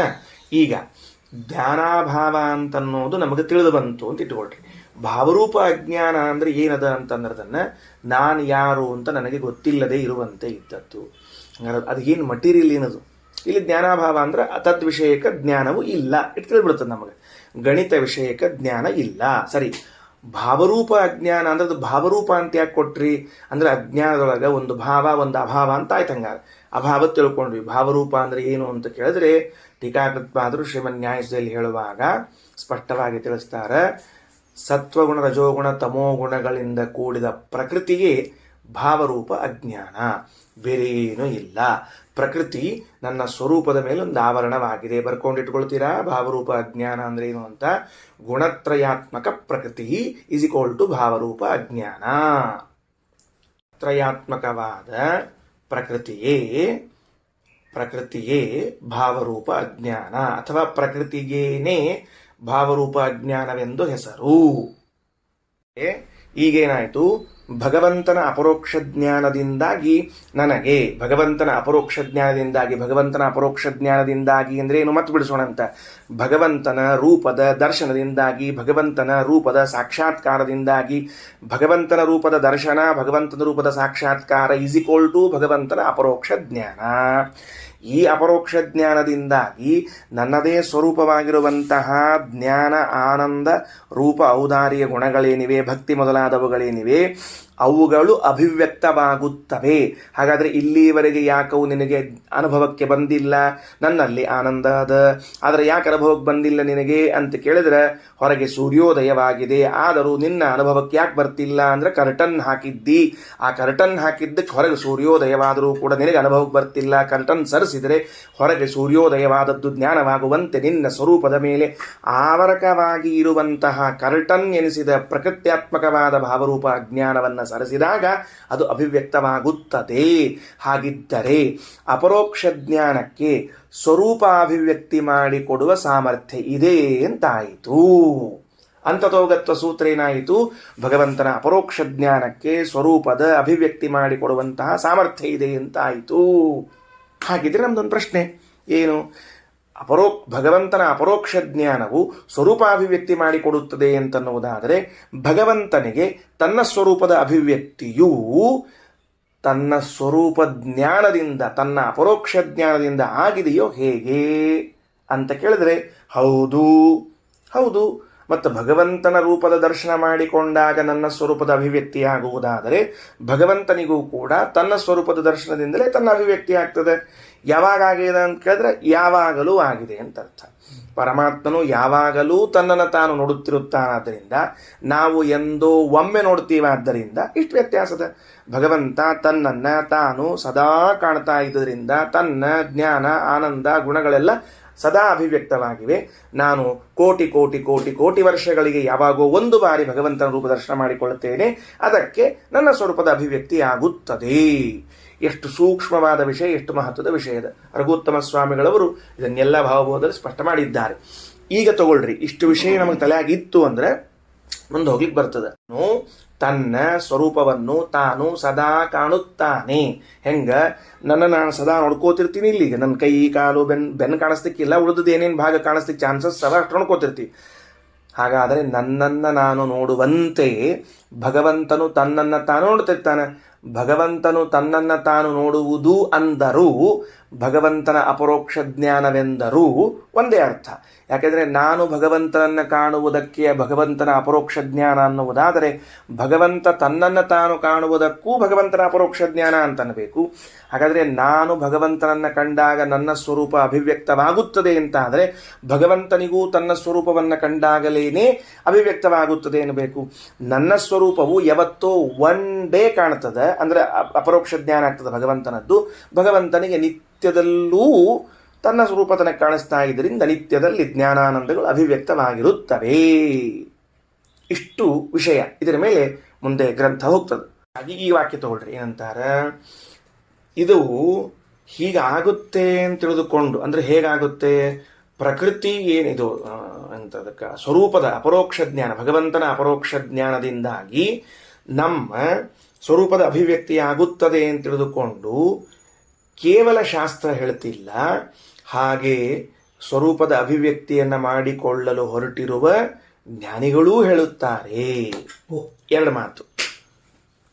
ಕೇವಲ ವೇದ ತಾನು ಹೇಳಲಿಕ್ಕೆ ಹೊರಟಿಲ್ಲ. ನೋಡಪ್ಪ, ನಾ ಹೇಳ್ತೀನಿ ಕೇಳಿ ನಿನಗೆ, ಏನಂತ ತಿಳ್ಕೊಂಡು ಭಗವಂತನ ಅಪರೋಕ್ಷ ಜ್ಞಾನ ಆತಂದ್ರೆ ನಿನ್ನ ಸ್ವರೂಪ ಅಭಿವ್ಯಕ್ತಿ ಆಗ್ತದೆ ಅಂತ ನನ್ನ ಅಭಿಪ್ರಾಯ ಅಷ್ಟೇ ಅಲ್ಲ. ಏನಾಗಿದೆ ಅದನ್ನು ಪ್ರಾಕ್ಟಿಕಲ್ಲಾಗಿ ಭಗವಂತನ ಅಪರೋಕ್ಷವನ್ನು ಮಾಡಿಕೊಂಡು ತನ್ನ ಸ್ವರೂಪವನ್ನು ಅಭಿವ್ಯಕ್ತಿ ಮಾಡಿಕೊಂಡಿರುವ ವ್ಯಕ್ತಿಗಳೂ ಹೇಳುತ್ತಾರೆ. ಏನಂತ? ಹೌದು, ಈಗಾಗಲೇ ನಾವು ಮಾಡಿಕೊಂಡಿದ್ದೇವೆ. ಹಾಗಾಗಿ ನೀವು ಸ್ವರೂಪ ಜ್ಞಾನ ಭಗವಂತನ ಅಪರೋಕ್ಷವನ್ನು ಮಾಡಿಕೊಂಡ್ರೆ ನಿಮ್ಮ ಸ್ವರೂಪ ಅಭಿವ್ಯಕ್ತಿ ಆಗ್ತದ ಅಂತ ಹೇಳಿದ್ದಾರೆ. ಸರಿ ಹೋಯ್ತೀಗ. ಆ ಜ್ಞಾನಿಗಳ ಅನುಭವವನ್ನು ವೇದವು ಹಂಚಿಕೊಳ್ಳುತ್ತಿದೆ. ಜ್ಞಾನಿಗಳ ಅನುಭವವನ್ನು ಯಾವ ಜ್ಞಾನಿಗಳು ಅಂದರೆ, ಯಾವ ಜ್ಞಾನಿಗಳು ಭಗವಂತನ ಅಪರೋಕ್ಷದಿಂದಾಗಿ ಮೋಕ್ಷವನ್ನು ಪಡೆಯುತ್ತಿದ್ದಾರೋ ಆ ಎಲ್ಲ ಜ್ಞಾನಿಗಳ ಅನುಭವವನ್ನು ಹಂಚಿಕೊಳ್ತಾ ಬರ್ತಾ ಇದ್ದಾರೆ. ಉದಾಹರಣೆಗೆ ವಾಯುದೇವರನ್ನ ಇಟ್ಟುಕೊಳ್ಳ್ರಿ. ವಾಯುದೇವರು ಭಗವಂತನ ಅಪರೋಕ್ಷ ಜ್ಞಾನವನ್ನು ಮಾಡಿಕೊಂಡು ನಾಳೆ ಮೋಕ್ಷವನ್ನು ಪಡೆಯುವರಿದ್ದಾರೆ. ಅವರಂತಾರ, ನೋಡಪ್ಪ, ಹೌದು, ಅಪರೋಕ್ಷ ಜ್ಞಾನದಿಂದ ಸ್ವರೂಪ ಅಭಿವ್ಯಕ್ತಿ ಆಗುತ್ತದೆ. ರುದ್ರದೇವರಿದ್ದಾರೆ, ಅಪರೋಕ್ಷ ಜ್ಞಾನಿಗಳಿದ್ದಾರೆ. ಅವರಂತಾರೆ, ಹೌದು, ಭಗವಂತನ ಸ್ವರೂಪ ಜ್ಞಾನ, ಭಗವಂತನ ರೂಪ ಸಾಕ್ಷಾತ್ಕಾರ ಮಾಡಿಕೊಂಡದ್ರಿಂದ ನನ್ನ ಸ್ವರೂಪದ ಅಭಿವ್ಯಕ್ತಿ ಆಗುತ್ತದೆ. ಹೀಗೆ ಜ್ಞಾನಿಗಳ ಅನುಭವವನ್ನು ವೇದವು ನಮಗೆ ಸಂವಾದಿಯಾಗಿ ನೀಡುತ್ತದೆ. ಈಗ ವಾಕ್ಯ ಓದ್ಕೊಳ್ರಿ. ತತ್ ಆಹುಹು ಯತ್ ಬ್ರಹ್ಮವಿದ್ಯೆಯ ಸರ್ವಂ ಭವಿಷ್ಯಂತಹ ಇತಿ ಅಂತ ಇಟ್ಕೊಳ್ರಿ. ಏನು ಜ್ಞಾನಿಗಳು ಏನಂತಾರ, ಮಹಾಂತಹ ಸಂತಹ ಏನಂತಾರ ಅಂತಂದ್ರೆ ಬ್ರಹ್ಮವಿದ್ಯೆಯ ಸರ್ವಂ ಭವಿಷ್ಯಂತಹ, ಭಗವಂತನ ಅಪರೋಕ್ಷ ಜ್ಞಾನದಿಂದ ನಿಮ್ಮ ಸ್ವರೂಪದ ಅಭಿವ್ಯಕ್ತಿಯನ್ನು ನೀವು ಹೊಂದುತ್ತೀರಿ ಅಂತೇನಂದಿದ್ದಾರೋ ಆ ವಿಷಯದಲ್ಲಿ ಕೆಲವರ ಪ್ರಶ್ನೆ ಏನು. ಹಾಗಿದ್ರೆ ಭಗವಂತನ ಅಪರೋಕ್ಷ ಜ್ಞಾನದಿಂದಾಗಿ ನಾವೆಲ್ಲರೂ ನಮ್ಮ ಸ್ವರೂಪವನ್ನು ಅಭಿವ್ಯಕ್ತಿ ಮಾಡಿಕೊಳ್ಳುವುದಾದರೆ ಪರಮಾತ್ಮನೂ ಕೂಡ ತನ್ನ ಸ್ವರೂಪದ ಜ್ಞಾನದಿಂದಲೇನೆ, ಸಾಕ್ಷಾತ್ಕಾರದಿಂದಲೇನೆ ತನ್ನದ ಸ್ವರೂಪವನ್ನು ಕಂಡಿದ್ದಾನೇನು ಅಂದರೆ ಎಸ್, ಹೌದು ಉತ್ತರ. ಈಗ ಕೆಳಗೆ ಭಾಷ್ಯ ತಗೊಳ್ರಿ. ಮನುಷ್ಯ ಮನ್ಯಂತೆ ಕಿಮು ತದ್ ಬ್ರಹ್ಮ ಅವೇತ್ ಯಸ್ಮಾತ್ ತತ್ ಸರ್ವಂ ಅಭವತಿತಿ. ಇದಿಷ್ಟಕ್ಕೆ ಅಷ್ಟಭಿಪ್ರಾಯ. ಇದಿಷ್ಟು ಶ್ರೀಮದಾಚಾರ್ಯ ವಾಕ್ಯದಲ್ಲಿ ಓದೋಣಂತೀಗ. ಬ್ರಹ್ಮವಿದ್ಯೆಯ ಸರ್ವಂ ಭವಿಷ್ಯಂತಹ, ಇದು ಮೂಲ ವಾಕ್ಯ. ಏನು ಮೂಲದಲ್ಲಿದ್ದ ಪದ ಅದನ್ನು ತಗೊಂಡ್ರು, ಶ್ರೀಮದಾಚಾರ್ಯ ವಾಕ್ಯ ತಗೊಂಡ್ರು, ಅದಕ್ಕೆ ಅರ್ಥ ಬರೀತಾರೆ. ಈಗ ನೋಡ್ರಿ, ಇದು ಶ್ರೀಮದಾಚಾರ್ಯ ವಾಕ್ಯ ಅಲ್ಲ. ಬ್ರಹ್ಮವಿದ್ಯೆಯ ಸರ್ವಂ ಭವಿಷ್ಯಂತಹ ಅನ್ನೋದು ಆಚಾರ್ಯ ವಾಕ್ಯ ಅಲ್ಲ, ಉಪನಿಷತ್ತಿನ ಮಾತು. ಉಪನಿಷತ್ತಿನ ಮಾತನ್ನ ತೆಳಗ ಬರ್ಕೊಂಡ್ರು ಆಚಾರ್ಯರು. ಅರ್ಥ ಆಯ್ತಿಲ್ಲ ಏನಂತ ಹೇಳಿ? ಅರ್ಥ ಬರೀಲಿಕ್ಕೆ ಅಂತ ಅರ್ಥದಕ್ಕೆ. ಅದರ ಮುಂದೆ ಈಸಿ ಕೊಲ್ಟು ಹಾಕೋಬೇಕು ನೀವೀಗ. ಬ್ರಹ್ಮವಿದ್ಯೆಯ ಸರ್ವಂ ಭವಿಷ್ಯಂತಹ ಮುಂದೆ ಈಸಿ ಕೊಲ್ಟು ಹಾಕ್ಕೊಂಡ್ರೆ ಶ್ರೀಮದಾಚಾರ್ಯ ಏನು ಅರ್ಥ ಬರುದ್ರು ಅಂತ ಗೊತ್ತಾಗ್ತದೆ. ಆತ್ಮಯೋಗ್ಯತಾ ಪೂರ್ತಿಂ ಆಪ್ನುವಂತಹ, ಇದು ಆತ್ಮಯೋಗ್ಯತಾ, ತನ್ನ ಸ್ವರೂಪದ ಪೂರ್ತಿಯನ್ನು ಹೊಂದಿರುವಂತಹ ಅಂದರೆ ಹೊಂದುವ, ಇನ್ನು ಮುಂದೆ ಹೊಂದುವಂತಹ ಮಹಾಂತಹ ಜ್ಞಾನಿಗಳು ಯದಾಹುಹು ಏನಂತ ಹೇಳ್ಯಾರ, ಬ್ರಹ್ಮವಿದ್ಯೆಯ ಸ್ವಯೋಗ್ಯಂ ಸರ್ವಂ ಪ್ರಾಪ್ಯತೆ ಇತಿ. ಭಗವಂತನ ಅಪರೋಕ್ಷ ಜ್ಞಾನದಿಂದ ತನಗೆ ಯೋಗ್ಯವಾದದ್ದೆಲ್ಲವನ್ನ ಪಡಿತಾನ ಅಂದ್ರೇನು ಬಿಡಿಸ್ತಾರ. ಮತ್ತೆ ಮೊದಲು ವಾಕ್ಯವನ್ನ ಬರ್ಕೊಂಡ್ರು ಆಚಾರ್ಯರು, ಅದಕ್ಕೆ ಅರ್ಥವನ್ನ ಬರೆದ್ರು, ಅದಕ್ಕೆ ಮತ್ತೆ ವಿವರಣೆಯನ್ನು ಕೊಡ್ತಾರೆ ಶ್ರೀಮದಾಚಾರ್ಯರು. ನಿತ್ಯ ನಿರ್ದುಃಖ ಆನಂದ ಅನುಭವ ರೂಪೋ ಹಿ ಸ್ವತೋ ಉತ್ತಮೋ ಜೀವ. ಉತ್ತಮೋ ಜೀವ ಅಂತ ಯಾಕೆ ಕರೆದರು ಅಂದ್ರೆ ನಾ ಹೇಳಿದೆ, ರಘುತ್ತಮ ಸ್ವಾಮಿಗಳು ಬರೆದಿದ್ದಾರೆ. ಅಂಧಂತಮೋ ಯೋಗ್ಯರಾದ ನಿತ್ಯ ಸಂಸಾರಿಗಳಾದ ಜೀವರನ್ನ ಬಿಟ್ಟು ಸ್ವತಃ ಉತ್ತಮ ಜೀವ ಅಂದ್ರೆ ಮುಕ್ತಿ ಯೋಗ್ಯನಾದ ಜೀವ. ಹೆಂಗಿದ್ದಾನ ಅವನ ರೂಪ ಹೆಂಗದ? ನಿತ್ಯದಲ್ಲಿ ನಿರ್ದುಃಖ ಆನಂದ ಅನುಭವ ರೂಪ, ದುಃಖದ ಮಿಶ್ರಣವೇ ಇಲ್ಲದೆ ಇರುವಂತಹ ಆನಂದ ರೂಪ ಹಾಗೂ ಜ್ಞಾನ ರೂಪ. ಇದೇನೋ ಒಂದು ದಿವಸ ಬಂದದೇನೋ ಅಂದ್ರೆ ನಿತ್ಯದಲ್ಲಿಯೂ ಈ ಜೀವನ ರೂಪವು ಹೇಗಿದೆ ಅಂದ್ರೆ ದುಃಖ ಮಿಶ್ರಣವಿಲ್ಲದ ಆನಂದದ ರೂಪ, ಜ್ಞಾನ ರೂಪ. ಈ ಜ್ಞಾನ ರೂಪ ಹಾಗೂ ದುಃಖ ಮಿಶ್ರಣವಿಲ್ಲದೆ ಇರುವಂತಹ ಒಂದೇನು ರೂಪ ಇದೆ, ಇದು ಸದಾ ಇದೆ ಜೀವನಿಗೆ. ಅದನ್ನು ತಾದೃಶಂ ರೂಪಂ ಅಜ್ಞಾನಾತಿರೋಹಿತಂ, ಅಂತಹ ರೂಪವು ಅಜ್ಞಾನದಿಂದ ಮುಚ್ಚಲ್ಪಟ್ಟಿದೆ. ಅಜ್ಜಿಯ ಕಡೆಗೆ ಮೊಮ್ಮಕ್ಕಳು ಹೋದ್ರು, 4-8 ಮಂದಿ ಮೊಮ್ಮಕ್ಕಳಿದ್ರು. ಸಾಮಾನು ಇಟ್ಕೊಂಡಿದ್ಲು, ಎಲ್ಲರಿಗೂ ಉಂಡಿ ಪೇಡೆ ಎಲ್ಲ ಕೊಟ್ಬಿಟ್ಲು, ತಗೊಂಡು ಹೋದ್ರು. ಕೊನೆಗೊಬ್ಬ ಬಂದ ಮೊಮ್ಮಗ, ಅಜ್ಜಿ ನಂಗೆ ಕೊಡಲೇ ಇಲ್ಲ ಅಂದ. ಮುಂದೆ ನೋಡಿದ್ರೆ ಏನೂ ಇದ್ದಿದ್ದಿಲ್ಲ, ಖಾಲಿ ಇತ್ತು. ಅಜ್ಜಿ ನಂಗೆ ಕೊಡಲೇ ಇಲ್ಲ ಅಂದ. ಅಜ್ಜಿ ಶಾಣೆ ಇದ್ಲು, ಎಲ್ಲಾನು ಮುಂದೆ ಇಟ್ಕೊಂಡ್ರೆ ಒಟ್ಟು ಖಾಲಿ ಆಗ್ತದೆ ಅಂತ ಗೊತ್ತಿದ್ದಕ್ಕೆ ಬಾಜುಕ ಒಂದು ಬಟ್ಟಿ ಹಾಕಿ ಅದ್ರ ತಳಗೆ ಮುಚ್ಚಿಟ್ಟಿದ್ಲು. ಆ ಬಟ್ಟಿ ತೆಗೆದ್ಲು, ಅದರೊಳಗಿರುವಂತಹ ಉಂಡಿ ಪೇಡೆಗಳನ್ನು ಕೊಟ್ಲು. ಆ ಬಟ್ಟಿ ಮುಚ್ಚಿಟ್ಟಿದ್ಲು. ಏನೋ ಉಂಡಿ ಪೇಡೆ ಅಲ್ಲೇ ಅವ, ಎಲ್ಲೂ ಹೋಗಿಲ್ಲ, ಅವು ಹೊಸದಾಗಿ ಬಂದಿಲ್ಲ. ಇದ್ದ ಉಂಡಿ ಪೇಡೆಗಳ ಮೇಲೆ ಬಟ್ಟೆ ಹಾಕಿಟ್ಟಿದ್ಲು. ಮೊಮ್ಮಕ್ಕಳು ಬಂದ ಕೂಡಲೇ ಅದನ್ನು ತೆಗೆದು ಕೊಟ್ಲು ಅಂತ ಹೆಂಗದನೋ ಹಂಗೆ ನನ್ನ ಸ್ವರೂಪ ಉಂಡಿ ಫೇಡ್ಯಾತ್ಮಕವಾದದ್ದು, ಗೊತ್ತಾತಿಲ್ಲ ಅಂತ ಹೇಳಿದ್ದು. ಅದರ ಮೇಲೆ ಒಂದು ಮುಚ್ಚ ಹಾಕ್ಯಾರ ಬಟ್ಟಿನ, ಯಾಕೆ ಉಳಿದವ್ರು ತಗೊಂಡು ಹೋಗೋದು ಬೇಡ ಅಂತ. ಅದನ್ನು ತೆಗೆದ್ಲು ಕೊಟ್ಲು ಅಂತಿದ್ದಂತೆ ಪರಮಾತ್ಮ ಆವರಣವನ್ನು ಸರಿಸ್ತಾನೆ. ಅದೇನು ಮ್ಯಾಲೆ ಬಟ್ಟೆ ಹಾಕ್ಯಾರಲ್ಲ, ಅದೇ ಭಾವರೂಪ ಜ್ಞಾನ, ಅದೇ ಜಡ ಪ್ರಕೃತಿ, ಅದನ್ನು ಸರಿಸಿದರೆ ಕಾಣಿಸ್ತದೆ ಅಂತ ಅದಕ್ಕೆ ಬರೀತಾರೆ. ತಾದೃಶಂ ರೂಪಂ ಅಜ್ಞಾನಾತಿರೋಹಿತಂ ಬ್ರಹ್ಮವಿದ್ಯೆಯ ಅಭಿವ್ಯಜ್ಯತೆ ಏವ. ಅದು ಭಗವಂತನ ಅಪರೋಕ್ಷ ಜ್ಞಾನದಿಂದಲೇನೆ ಅಭಿವ್ಯಕ್ತವಾಗಬೇಕೇ ಹೊರತಾಗಿ ನಚ ಅನ್ಯಥಾ ಅಭಿವ್ಯಜ್ಯತೆ. ಇದು ಶ್ರೀಮದಾಚಾರ್ಯರ ಒಂದು ಸ್ವಾರಸ್ಯಪೂರ್ಣವಾದ ವ್ಯಾಖ್ಯಾನ. ಮೇಲೆ ಭಗವಂತನ ಅಪರೋಕ್ಷ ಜ್ಞಾನದಿಂದ ಸ್ವರೂಪಾಭಿವ್ಯಕ್ತಿ ಅಂತ ಹೇಳ ಶ್ರೀಮದಾಚಾರ್ಯದಕ್ಕೆ ಒಂದು ವಾಕ್ಯ ಬರೀತಾರೆ, ಅದು ಅಲ್ಲದೆ ಹೋದರೆ ಇನ್ಯಾವುದರಿಂದಲೂ ಅಭಿವ್ಯಕ್ತಿ ಆಗುವುದಿಲ್ಲ ಅಂತ ಸ್ಟೇಟ್ಮೆಂಟ್ ತೋರಿಸ್ಬಿಟ್ರು. ಯಾಕೆ ಹಂಗ್ಯಾಕೆ ಬರೀಬೇಕಾದ ಶ್ರೀಮದಾಚಾರ್ಯರು ಅಂದ್ರೆ ಸರ್ವಂ ವಾಕ್ಯಂ ಸಾವಧಾರಣಂ ಅಂತ ಒಂದು ನಿಯಮ. ಎಲ್ಲ ವಾಕ್ಯಗಳು ಅವಧಾರಣಾ ಸಹಿತವಾದದ್ದು, ಕನ್ಫರ್ಮೇಷನ್ ಕೂಡಿದ್ದು. ಇದರಿಂದಲೇನೇ, ಇನ್ನೊಂದರಿಂದ ಅಲ್ಲ. ನಾನು ಊರಿಗೆ ಹೋಗುತ್ತೇನೆ ಅಂದರೆ ನಾನೇ ಊರಿಗೆ ಹೋಗ್ತೀನಿ ಅಂತ ಅರ್ಥ, ಇನ್ನೊಬ್ಬ ಯಾರೋ ಹೋಗ್ತಾನೆ ಅಂತ ಅರ್ಥ ಅಲ್ಲ ಅದಕ್ಕೆ. ನಾನು ಊರಿಗೆ ಹೋಗುತ್ತೇನೆ ಅಂದರೆ ಭೀಮನ್ ಕಾಕ ಊರಿಗೆ ಹೋಗ್ತಾನೆ ಅಂತ ಅರ್ಥ ಅಲ್ಲ, ರಾಮನ್ ಕಾಕ ಊರಿಗೆ ಹೋಗ್ತಾನೆ ಅಂತಲ್ಲ. ನಾನು ಊರಿಗೆ ಹೋಗುತ್ತೇನೆ ಅಂದರೆ ನಾನೇ ಊರಿಗೆ ಹೋಗುತ್ತೇನೆ ಅಂತ ಅರ್ಥ ಮಾಡಬೇಕು.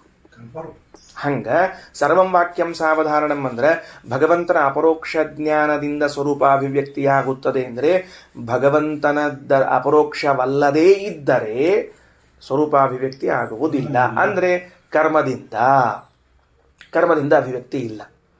ಬೇಕಾದ್ ಮಾಡ್ರಿ, ದೊಡ್ಡ ದೊಡ್ಡ ಯಜ್ಞಗಳು ಮಾಡ್ತೀರಿ, ಇಲ್ಲ, ಕರ್ಮದಿಂದ ಅಭಿವ್ಯಕ್ತಿ ಇಲ್ಲ. ಇನ್ನು ನಾನು ತೀರ್ಥಯಾತ್ರೆ ಮಾಡ್ತೇನೆ, ಇಲ್ಲ, ಇದರಿಂದ ಇಲ್ಲ. ಬೇರೆ ಯಾವುದೇ ದಾರಿಯೂ ಕೂಡ ಎದಕ್ಕಿಲ್ಲ ಅಂದರೆ ನಮ್ಮ ಸ್ವರೂಪವನ್ನು ಅಭಿವ್ಯಕ್ತಿ ಮಾಡಿಕೊಳ್ಳಿಕ್ಕೆ ಇಲ್ಲ. ಅದಕ್ಕೆ ಆಚಾರವಾಕ್ಯ ನಚ ಅನ್ಯಥಾ ಅಭಿವ್ಯಜ್ಯತೆ ಇತಿ ಸಂತೋ ಯದಾಹುಹು. ಇದನ್ನೇನು ಮಹಾಂತಹ ಸಂತಹ ಯದಾಹುಹು, ಜ್ಞಾನಿಗಳು ದೊಡ್ಡವರು ಸಜ್ಜನರು ಏನಂದಿದ್ದಾರೋ. ಸರಿ ಆಯ್ತಲ್ಲ? ಹೆಂಗ್ ಬಂತು ಈಗ ಉಪನಿಷತ್ತು ನೋಡ್ರಿ, ಅದಕ್ಕೆ ರೂಪ ಬಂತೀಗ. ಒಂದು ರೂಪ ಕೊಟ್ಟರು ಶ್ರೀಮದಾಚಾರ್ಯರು, ಬಹಳ ಚಂದ ರೂಪ ಕೊಟ್ಟರು.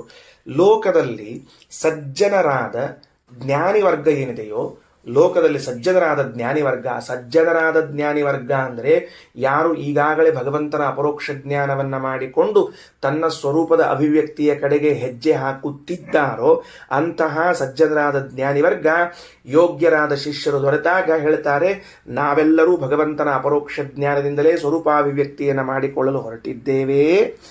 ನೀವು ಕೂಡ ಭಗವಂತನ ಅಪರೋಕ್ಷ ಜ್ಞಾನದಿಂದಲೇ ಸ್ವರೂಪಾಭಿವ್ಯಕ್ತಿ ಮಾಡಿಕೊಳ್ಳ್ರಿ. ಅಂದರೆ ಭಗವಂತನ ಅಪರೋಕ್ಷ ಜ್ಞಾನವು ಸ್ವರೂಪಾಭಿವ್ಯಕ್ತಿಗೆ ಸಾಧನವೆನಿಸಿದೆ ಅಂತ ಅಂದಿದ್ದಾರೋ.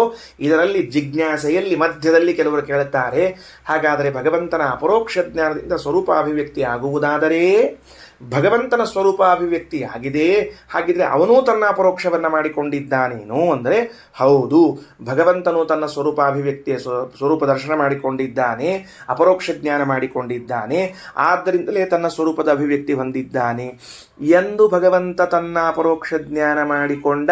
ಬ್ರಹ್ಮದೇವರು ಅಪರೋಕ್ಷ ಜ್ಞಾನ ಮಾಡಿಕೊಳ್ಳಿಕೊಂಡ ಟೈಮ್ ಅದ ಎಂದ ಅಂದ್ರೆ ಶತಜನ್ಮಸು ಪೂರ್ವಂತು ಜ್ಞಾನೋದಯ. ಇದೇನು 100 ಜನ ರುಜುಗಣಸ್ಥರಿದ್ದಾರೆ, ಈ 100ರ ಹಿಂದೆ ಆಚೆ ಪೂರ್ವಂ ಮೊದಲಿಗೆ ಒಮ್ಮೆ ಅಪರೋಕ್ಷ ಜ್ಞಾನ. ಹಾಗಾದರೆ 100ರಲ್ಲಿ ಬಂದ ಮೇಲಲ್ಲ, ಮೊದಲಾಗಿದೆ. ಹೆಂಗೆ ಹೇಳ್ತೀವಿ? ಹಂಗೆ ಪರಮಾತ್ಮನಿಗೆ ಎಂದ ಅಪರೋಕ್ಷ ಜ್ಞಾನ ಅಂತ ಕೇಳಿದ್ರೆ ಸದಾ ಅಪರೋಕ್ಷ ಜ್ಞಾನ. ಎಂದ ಅಭಿವ್ಯಕ್ತಿ? ಸದಾ ಅಭಿವ್ಯಕ್ತಿ. ಇದೇ ನಮಗೂ ಅವನಿಗೂ ಇರುವ ವ್ಯತ್ಯಾಸ. ಹಂಗಾರ ಅವ ಅಭಿವ್ಯಕ್ತಿ ಹೆಂಗೆ ಮಾಡಿಕೊಂಡ, ಅದೇನ ಪ್ರಕ್ರಿಯೆ ಅದ ಏನು ನಮಗೆ ಹೇಳಿರೋಣಂತ. ಯಾಕಂದ್ರೆ ನಾವು ಹೇಳ್ತೀವಿ ಧ್ರುವರಾಜರು 6 ತಿಂಗಳು ತಪಸ್ಸು ಮಾಡಿದರು, 6ನೇ ತಿಂಗಳಿಗೆ ವಾಸುದೇವ ಬಂದ, ಠಕ್ ಅಂತ ಕಣ್ ತೆಗೆದ್ರು, ಭಗವಂತನ ದರ್ಶನ ಆಗ್ಬಿಡ್ತು ಅಂತ ಹೇಳ್ತೀವೋ ಇಲ್ಲೋ ಒಂದು ಪ್ರಕ್ರಿಯೆಯನ್ನು. ಹಾಗಾದ್ರೆ ನಾವು ಕೇಳ್ತೇವೆ, ಭಗವಂತ ಹೇಗೆ ತನ್ನ ಅಪರೋಕ್ಷ ಜ್ಞಾನ ಮಾಡಿಕೊಂಡ ಹೇಳಿ ನೋಡೋಣ. ಅಂದ್ರೆ ಮುಂದಿನ ವಾಕ್ಯ, ಬ್ರಹ್ಮವಾ ಇದಮಗ್ರ ಆಸೀತ್ ಕೇಚಿನ್ ಮನುಷ್ಯ ಇತಿ ಮನ್ಯಂತೆ. ಕೆಲವು ಮನುಷ್ಯರು ಹಿಂಗಂತಾರೆ, ಸ್ವರೂಪಮಪಿ ಬ್ರಹ್ಮವಿದ್ಯೆಯವ ಅಭಿವ್ಯಜ್ಯತೆ ಚೇತ್, ನಮ್ಮ ಸ್ವರೂಪವೂ ಕೂಡ ಅಂದ್ರೆ ಬ್ರಹ್ಮವಿದ್ಯೆಯಿಂದಲೇ ಅಪರೋಕ್ಷ ಜ್ಞಾನದಿಂದಲೇ ಅಭಿವ್ಯಕ್ತವಾಗುವುದಾದರೆ ತದ್ ಬ್ರಹ್ಮಾಪಿ ಯಸ್ಮಾತ್ ಸರ್ವಮಭವತ್. ಹಾಗಾದರೆ ಭಗವಂತನೂ ಕೂಡ ಜ್ಞಾನಾನಂದ ಸ್ವರೂಪನಾಗಿದ್ದಾನೆ, ಪರಿಪೂರ್ಣನಾಗಿದ್ದಾನೆ. ತಸ್ಮಾತ್ ಸ್ವರೂಪಂ ಜ್ಞಾತ್ವೈವ ಅಭವತ್ ಕಿಂ. ಹಾಗಾದರೆ ಅವನು ತನ್ನ ಸ್ವರೂಪವನ್ನು ತಿಳ್ಕೊಂಡೇ ಆದ್ನೇನು ಅಂದರೆ ಎಸ್. ಮುಂದಿನ ಉತ್ತರ, ಚಂದದ ಉತ್ತರ. ಅಂದ್ರೆ ಈ ಉತ್ತರ ಬ್ಯೂಟಿಫುಲ್, ಹೆಂಗೆ ಕೊಡಬೇಕು ಅಂತ ಕೊಡ್ತದೆ ನೋಡ್ರಿ ಉಪನಿಷತ್ತು. ಬ್ರಹ್ಮವಾ ಇದಮಗ್ರ ಆಸೀತ್, ಈ ಜಗತ್ತಿನ ಸೃಷ್ಟಿಗಿಂತ ಮೊದಲು. ಇದಮಗ್ರೇ ಇದು ಮೂಲ ಪದ, ಅದಕ್ಕೆ ಅರ್ಥ ಏನು ಅಂದ್ರೆ ಅಸ್ಯ ಅಗ್ರೇ. ಅಸ್ಯ ಅಂದರೆ ನಿನಗೆ ಕಣ್ಣಿಗೆ ಕಾಣಿಸುವ ಈ ಪ್ರಪಂಚದ ಮೊದಲಿಗೆ, ಅಂದರೆ ಪ್ರಪಂಚದ ಹುಟ್ಟಿಗಿಂತ ಮೊದಲಿಗೆ ಬ್ರಹ್ಮ ಆಸೀತ್, ಪರಮಾತ್ಮನೊಬ್ಬನೇ ಇದ್ದ. ಆಯ್ತಾ? ಇದು ಆಸೀತ್ ಅನ್ನೋದು ಭೂತಕಾಲದ. ಇದಕ್ಕೆ ಅರ್ಥ ಏನು ಮಾಡಬೇಕು ಅಂತ ಶ್ರೀಮದಾಚಾರ್ಯ ಹೇಳ್ತಾರೆ. ಆಸೀತ್ ಅನ್ನೋದು ಭೂತಕಾಲ, ಇದ್ದ. ಅವ ಏನು ಮಾಡಿದ? ತದ ಆತ್ಮಾನಮೇವ ಅವೇತ್ ಅಹಂ ಬ್ರಹ್ಮಾಸ್ಮಿ ಇತಿ. ಆಗ ಪರಮಾತ್ಮನು ಒಬ್ಬನೇ ಇದ್ನಲ್ಲ, ತನ್ನನ್ನ ತಾನು ಹೀಗೆ ತಿಳಿದುಕೊಂಡ. ಏನು? ತತ್ ಆ ಬ್ರಹ್ಮ ಆತ್ಮಾನಂ ತನ್ನನ್ನು ಅವೇತ್ ತಿಳಿದುಕೊಂಡ. ಏನಂತ ತಿಳಿದುಕೊಂಡ? ಅಹಂ ಬ್ರಹ್ಮ ಅಸ್ಮಿ ಇತಿ ಅವೇತ್.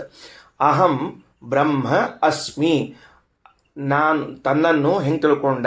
ಪರಮಾತ್ಮನು ತನ್ನನ್ನು ಅಹಂ ಎಂಬುದಾಗಿ ತಿಳ್ಕೊಂಡ, ತನ್ನನ್ನು ಬ್ರಹ್ಮ ಎಂದು ತಿಳಿದುಕೊಂಡ, ತನ್ನನ್ನು ಅಸ್ಮಿ ಎಂದು ತಿಳಿದುಕೊಂಡ.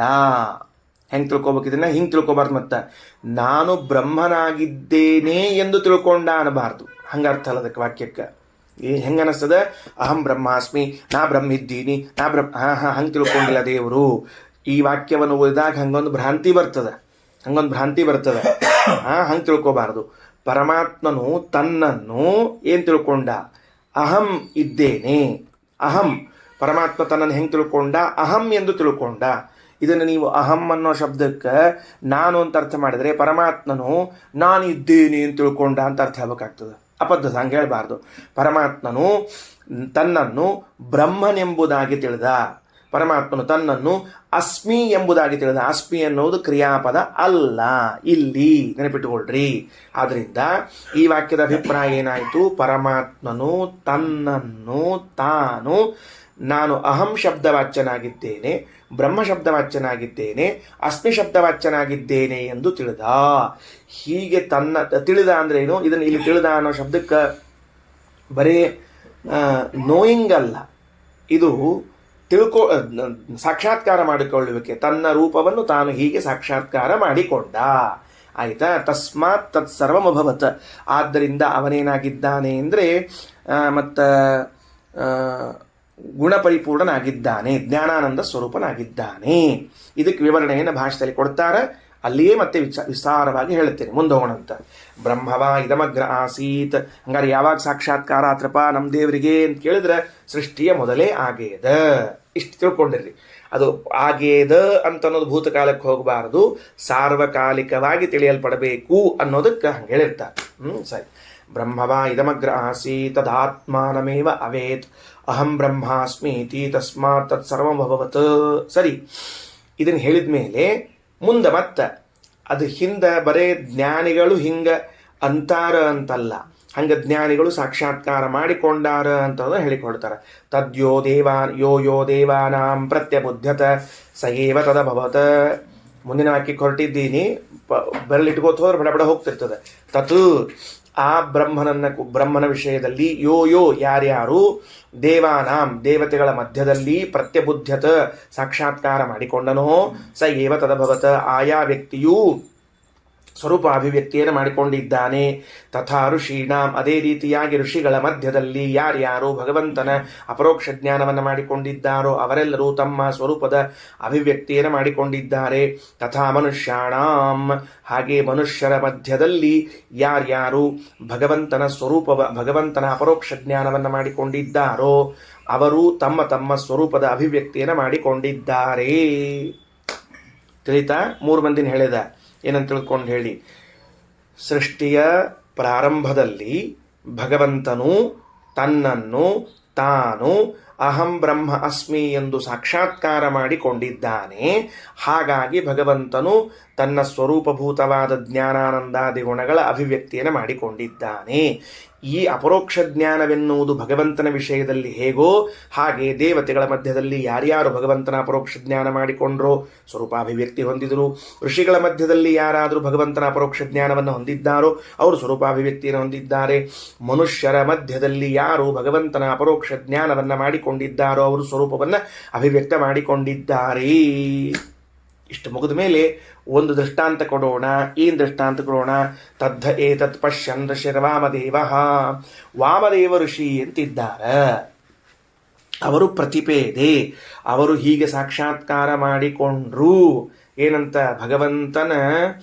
ಭಗವಂತನ ರೂಪ ಏನಿದೆಯಲ್ಲ ಅದು ಹೇಗಿದೆ ಅಂತ ಸಾಕ್ಷಾತ್ಕಾರ ಮಾಡಿಕೊಂಡ್ರು.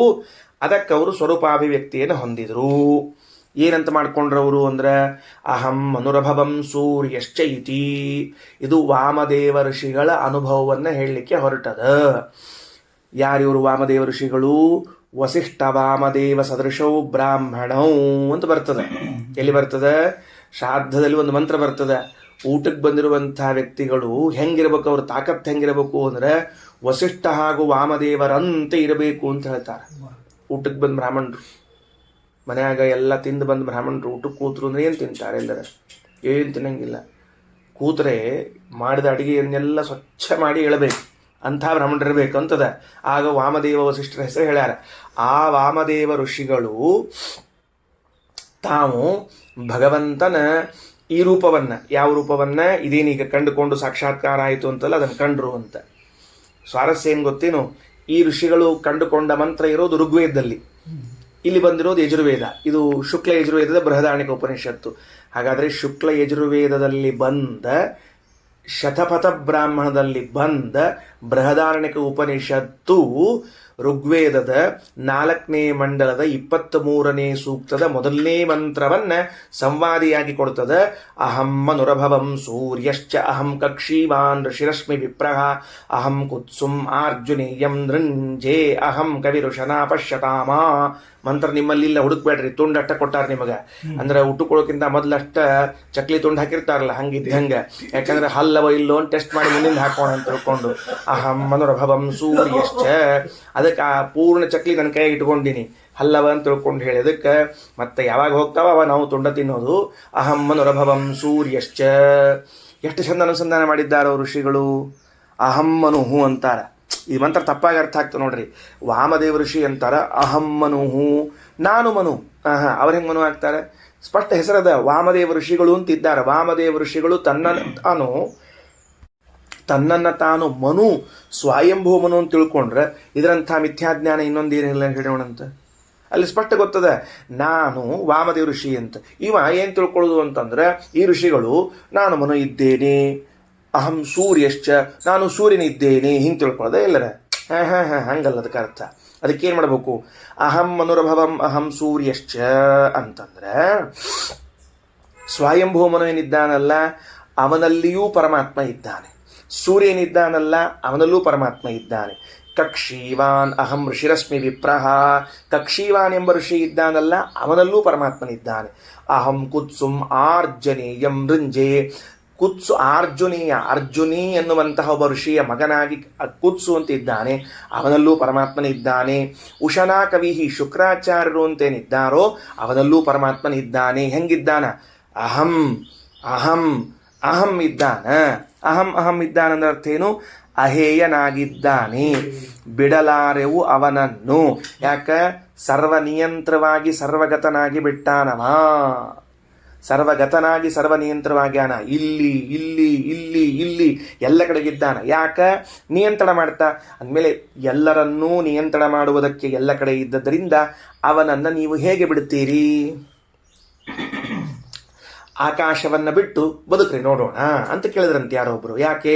ಆಕಾಶ ಇಲ್ಲಿದೆ, ಆಕಾಶ ಅಲ್ಲಿದೆ, ಆಕಾಶ ಎಲ್ಲಿದೆ ಅಂದರೆ ಎಲ್ಲಿ ಇಲ್ಲ ಹೇಳುವಂತ. ಹಾಗಾದರೆ ಆಕಾಶ ಎಲ್ಲ ಕಡೆ ಇದ್ದಂತೆ ಅದನ್ನು ಬಿಟ್ಟು ಬದುಕಲಾರೆವು. ಹಾಗಿದ್ದರಿಂದ ಪರಮಾತ್ಮನು ಅಹಂ ಮನುಹು, ಸ್ವಯಂಭುವ ಮನುವಿನ ಒಳಗೂ ಇದ್ದು ನಿಯಂತ್ರಣ ಮಾಡ್ತಾನೆ. ಅಹಂ ಸೂರ್ಯ, ಸೂರ್ಯನಲ್ಲಿ ಇದ್ದು ನಿಯಂತ್ರಣವನ್ನು ಮಾಡ್ತಾನೆ. ಆ ಅಹಂ ಅನ್ನೋ ಶಬ್ದಕ್ಕೆ ಅಹೇಯ, ಬಿಡಲಾಗದ್ದು. ಎಲ್ಲ ಕಡೆಗೆ ಪರಮಾತ್ಮ ಇದ್ದ ಮೇಲೆ ಅವನನ್ನು ಹೇಗೆ ಬಿಡಲಿಕ್ಕೆ ಸಾಧ್ಯ ಇದೆ ಅಂತನ್ನುವುದೇ ಅಹಂ ಶಬ್ದ ವಾಚ್ಯತ್ವ. ಇದನ್ನು ಪರಮಾತ್ಮ ತನ್ನ ರೂಪವನ್ನು ತಾನು ಕಂಡುಕೊಂಡ. ಏನಂತ? ಅಹಂ ಬ್ರಹ್ಮ ಅಸ್ಮಿ, ನಾನು ಎಲ್ಲ ಕಡೆಗೆ ಎಲ್ಲವನ್ನ ನಿಯಂತ್ರಿಸುವುದಕ್ಕಾಗಿ ಇದ್ದೇ ಇದ್ದೀನಿ ಎಂದು ತನ್ನ ರೂಪವನ್ನು ತಾನು ಸಾಕ್ಷಾತ್ಕಾರ ಮಾಡಿಕೊಂಡ. ಆದುದರಿಂದಲೇ ಅವನು ಆನಂದಪೂರ್ಣನಾಗಿ ಇದ್ದಾನೆ. ಕಲ್ಪನಾವಂತ ಏನಂತ ಹೇಳಿದ ವಾಕ್ಯಕ್ಕೆ ಡನ್, ಮುಂದೆ ಹೋಗೋಣಂತ. ತರಿದಂ ಅಪ್ಪೇತರಹಿ, ಕೇವಲ ಅವರೆಂದೋ ವಾಮದೇವ ಋಷಿಗಳು ಮಾಡಿಕೊಂಡ್ರು ಅಂತ ತಿಳ್ಕೊಬೇಡ್ರಿ. ಅಪ್ಪೇತರಹಿ, ಇವತ್ತಿಗೂ ಕೂಡ ಯಹ ಏವಂ ವೇದ, ಯಾರು ಹಿಂಗೆ ಭಗವಂತರನ್ನ ತಿಳ್ಕೋತಾರೋ ಏನಂತ? ಅಹಂ ಬ್ರಹ್ಮ ಅಸ್ಮಿ ಇತಿ, ನಾ ಬ್ರಹ್ಮ ಇದ್ದೀನಿ ಅಂತ ಅರ್ಥ ಅಲ್ಲ. ಭಗವಂತ ಅಹೇಯನಾಗಿದ್ದಾನೆ, ಬ್ರಹ್ಮನಾಗಿದ್ದಾನೆ, ಅಸ್ಮಿಯಾಗಿದ್ದಾನೆ ಅಂತ ತಿಳ್ಕೋತಾನೋ ಸೈದಂ ಸರ್ವಭವತ್, ಆ ಅಪರೋಕ್ಷ ಜ್ಞಾನದ ಫಲದಿಂದ ಅವನೂ ಕೂಡ ಮುಕ್ತನಾಗುತ್ತಾನೆ. ಸರಿನಾ? ಸ್ವರೂಪಾಭಿವ್ಯಕ್ತಿ ಮಾಡಿಕೊಳ್ಳುತ್ತಾನ. ತಸ್ಯ ನ ದೇವಾಶ್ಚ ನಾಭೂತ್ಯ ಈಶತೆ. ಮಧ್ಯದಲ್ಲಿ ಒಂದು ಟಾಪ್ ವಿಷಯ ಬಂದ್ಬಿಡುತ್ತೆ ಇದ್ದಕ್ಕಿದ್ದಂಗೆ. ಉಪನಿಷತ್ತು ತುಂಬ ಬುದ್ಧಿವಂತದೆ ನನ್ನ ಲೆಕ್ಕದಲ್ಲಿ. ಅದಕ್ಕೆ ಗೊತ್ತು, ಕೂತವ್ರನ್ನೆಲ್ಲ ಹೆಂಗೆ ಆಟ ಆಡಿಸ್ಬೇಕು ಅಂತ ಗೊತ್ತು. ಅದಕ್ಕೆ ಸುಖವಾಗಿ ಆಟ ಆಡಿಸ್ತದೆ ಅದು. ಏನ್ರಿ? ದೇವಾಹ ತಸ್ಯ ನಾಭೂತ್ಯ ಈಶತೆ. ಹೌದ್ರಿ ಆಚಾರ. ಈಗ ನಾನು ಅಪರೋಕ್ಷ ಜ್ಞಾನ ಮಾಡಿಕೊಂಡೆ. ಎಲ್ಲರೂ ಪುಸ್ತಕ ಬಿಡ್ರಿ, ನೋಡ್ರಿ. ನಾನು ಅಪರೋಕ್ಷ ಜ್ಞಾನ ಮಾಡಿಕೊಂಡೆ ಅಂತ ಇಟ್ಕೊಳ್ರಿ, ಸರಿನಾ? ನಾನು ಅಪರೋಕ್ಷ ಜ್ಞಾನವನ್ನು ಮಾಡಿಕೊಂಡ ಮೇಲೆ ನನ್ನ ಸ್ವರೂಪವನ್ನು ನಾನು ಹೊಂದಬೇಕಾಗಿದೆ, ಸರಿನಾ? ನನ್ನ ಸ್ವರೂಪ ಹೊಂದಬೇಕಾಗಿದೆ. ಹೊಂದುವಾಗ ದೇವತೆಗಳೇನಾದರೂ ಅಕಸ್ಮಾತ್ತಾಗಿ ವಿಘ್ನ ಮಾಡಿದರೆ, ನನ್ನ ಸ್ವರೂಪವನ್ನು ನಾನು ಹೊಂದದೇ ಇದ್ದಂತೆ ನೋಡಿಕೊಂಡ್ರೆ, ಪಾಪ ಹಂಗ್ಯಾಕಂತೀಯೋ ದೇವತೆಗಳ ಬಗ್ಗೆ ನೀನು ಏನ್ ಮಾಡ್ಬೇಕು ಸ್ವಾಮಿ? ಆ ಧ್ರುವರಾಜರ ತಪಸ್ಸಿ ಕೂತಾಗ ವಿಘ್ನ ಮಾಡಿದ್ದಿಲ್ಲೇನು? ಧ್ರುವರಾಜರ ತಪಸ್ಸಿ ಕೂತಾಗ ವಿಘ್ನ ಮಾಡಿದ್ದಿಲ್ಲೇನು? ವಿಶ್ವಾಮಿತ್ರರ ತಪಸ್ಸಿ ಕೂತಾಗ ನಾಲ್ಕು ಸರ್ತಿ ವಿಘ್ನ ಮಾಡಿದ್ದಿಲ್ಲೇನು? ಮತ್ತೆ ಅಂದಮೇಲೆ ನಾವು ಹಿರಣ್ಯಕಶಿಪು ತಪಸ್ಸಿ ಕೂತಾಗ ದೇವತೆಗಳು ವಿಘ್ನ ಮಾಡಿದರು, ಅವರು ತಪಸ್ಸಿ ಕೂತಾಗ ದೇವತೆಗಳು ವಿಘ್ನ ಮಾಡಿದರು.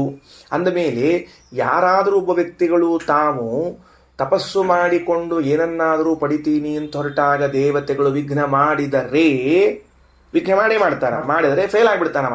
ಹಂಗಿದ್ರೆ ನಾನು ಭಗವಂತನ ಅಪರೋಕ್ಷ ಜ್ಞಾನವನ್ನು ಮಾಡಿಕೊಂಡು ಇನ್ನೇನು ನನ್ನ ಸ್ವರೂಪಾಭಿವ್ಯಕ್ತಿ ಕಡೆಗೆ ಹೊಂದಬೇಕು. ದೇವತೆಗಳು ವಿಘ್ನ ಮಾಡಿಬಿಟ್ರೆ ಏನು ಮಾಡ್ಬೇಕು ನಾನು? ಲೋಕದಲ್ಲಿ ಕಂಡದ್ ನಮಗಂಗ ಅಂದ್ರೆ ತಸ್ಯ ಹನ ದೇವಾಶ್ಚನ ಭೂತ್ಯ ಈಶತೆ. ಯಾವ ದೇವತೆಗಳು ಕೂಡ ನಿನ್ನ ಸ್ವರೂಪ ಅಪರೋಕ್ಷ ಜ್ಞಾನವಾದ ಮೇಲೆ ನಿನ್ನ ಸ್ವರೂಪಾಭಿವ್ಯಕ್ತಿಯಾಗುವ ವಿಷಯದಲ್ಲಿ ವಿಘ್ನ ಉಂಟು ಮಾಡಲಾರರೂ, ಅವರು ಸಮರ್ಥರಾಗುವುದಿಲ್ಲ.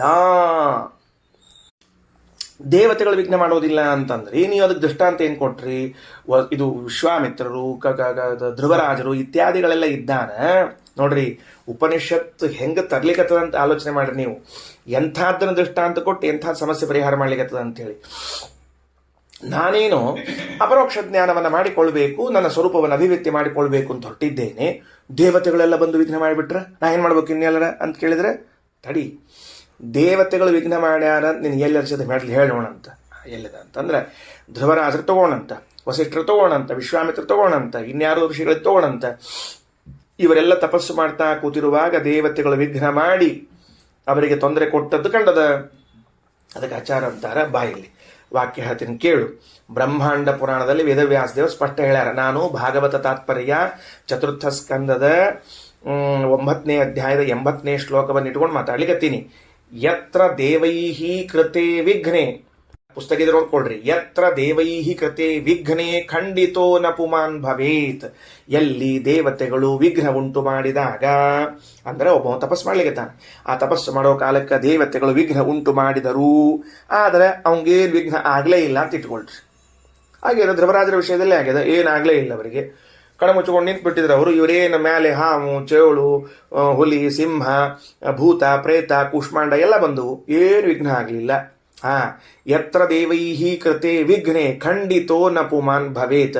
ದೇವತೆಗಳು ಇಷ್ಟು ವಿಘ್ನ ಮಾಡಿದರೂ ಅವನ ತಪಸ್ಸಿಗೆ ಏನೂ ಆಗಲಿಲ್ಲ ಅಂತಾದರೆ, ಅಯ್ಯೋ ಪಾಪ, ದೇವತೆಗಳು ವಿಘ್ನ ಮಾಡ್ಲಿಕ್ಕೆ ಹೋದ್ರು, ಫೇಲ್ ಆಗಿಬಿಟ್ರು, ಪಾಪ ಅನಿಸ್ತದೆ ನೋಡಿದ್ರೆ.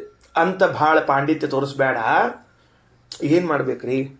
ದೇವರು ಒಂದು ಚೋಳು ಸೃಷ್ಟಿ ಮಾಡಿದ್ರು, ಅಗ್ನಿದೇವರು ಒಂದು ಬೆಂಕಿ ಸೃಷ್ಟಿ ಮಾಡಿದ್ರು, ಅವ್ರು ಸೃಷ್ಟಿ ಮಾಡಿದ್ದೆಲ್ಲ ಧ್ರುವರಾಜರ ವಿಷಯದಲ್ಲಿ ಫೇಲ್ ಆಗಿ ಹೋಯ್ತು ಅಂತ ನೀನು ಬಹಳ ಪಾಂಡಿತ್ಯ ತೋರಿಸ್ಬೇಡ.